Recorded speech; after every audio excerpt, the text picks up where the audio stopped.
Hello అండి, నమస్తే. నేను మీ Shirisha Vanapalli. Welcome back to Vanapalli's kitchen. పండగలప్పుడు కానీ లేదా ఏదైనా అకేషన్ ఉన్నప్పుడు కానీ, ఇంకా చెప్పాలంటే సడన్గా ఎవరైనా రిలేటివ్స్ వచ్చినప్పుడు కానీ కేవలం 2 నిమిషాల్లో చేసుకునే స్వీట్ ఏదన్నా ఉందంటే అది సేమియా పాయసం. సో ఈ రోజు మన ఛానల్లో సేమియా పాయసాన్ని చూపించబోతున్నాను. నేను వీడియోలో చూపించిన ప్రాసెస్లో కనుక సేమియా పాయసం చేస్తే చాలా టేస్టీగా ఉంటుంది, అంతే ఈజీగా ఉంటుంది. ఇంకా చెప్పాలంటే అసలు చిక్కపడదు, అంత పర్ఫెక్ట్ టెక్స్చర్తో ఉంటుందండి. సో ఇంక లేట్ చేయకుండా వీడియోలోకి వెళ్ళిపోతాం. ముందుగా స్టవ్ పైన ఒక గిన్నె పెట్టుకొని ఒక ప్యాకెట్ దాకా పాలు వేసుకోవాలి. అంటే నేను ఇక్కడ 1/2 లీటర్ దాకా పాలు వేసుకున్నాను. ఫుల్ క్రీమ్ మిల్క్ అన్నా తీసుకోవచ్చు, లేదా టోన్డ్ మిల్క్ అన్నా సరే మీరు తీసుకోవచ్చు.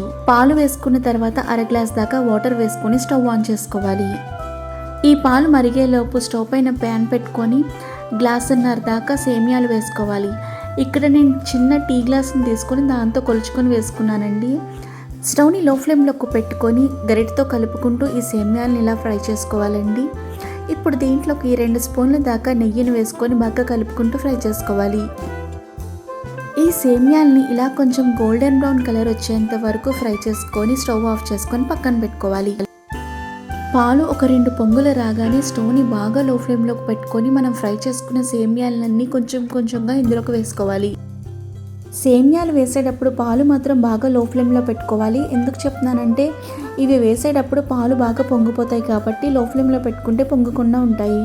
సేమియాలు ఇలా ఉడుకుతున్నప్పుడు దీంట్లోకి 1/2 స్పూన్ దాకా ఇలాచీ పౌడర్ వేసుకోవాలి. ఇప్పుడు దీంట్లోకి చిన్న టీ గ్లాస్తో 1.5 గ్లాసు దాకా షుగర్ వేసుకుంటే సరిపోతుంది.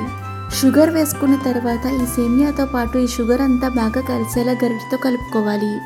షుగర్ వేసుకున్న తర్వాత మీడియం ఫ్లేమ్లోకి టర్న్ చేసుకొని ఒక 2 నిమిషాల పాటు మరిగించుకొని స్టవ్ ఆఫ్ చేసుకొని పక్కన పెట్టుకోవాలి. ఇప్పుడు స్టవ్ పైన ఒక ప్యాన్ పెట్టుకొని 2 స్పూన్ల దాకా నెయ్యి వేసుకోవాలి. నెయ్యి కొంచెం కరిగిన తర్వాత దీంట్లోకి జీడిపప్పు వేసుకోవాలి.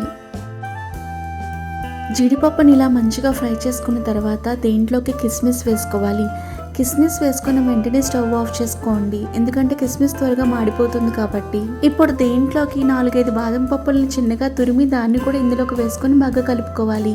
స్టవ్ ఆఫ్ చేసుకున్నా సరే నెయ్యి వేడికి ఈ డ్రై ఫ్రూట్స్ అన్నీ పర్ఫెక్ట్గా ఫ్రై అవుతాయి. సేమియా పాయసాన్ని బౌల్లోకి వేసుకొని మనం ముందుగా ఫ్రై చేసుకున్న డ్రై ఫ్రూట్స్ అన్నీ ఈ సేమియా పాయసం మీద వేసుకొని గార్నిష్ చేసుకుంటే సేమియా పాయసం రెడీ అండి. చూసారుగా సేమియా పాయసాన్ని ఈజీగా టేస్టీగా ఎలా చేసుకోవాలో. మీకు కనుక ఈ వీడియో నచ్చినట్లయితే లైక్ చేసి, షేర్ చేసి, సబ్స్క్రైబ్ చేయడం మాత్రం మర్చిపోకండి. Thanks for watching this video.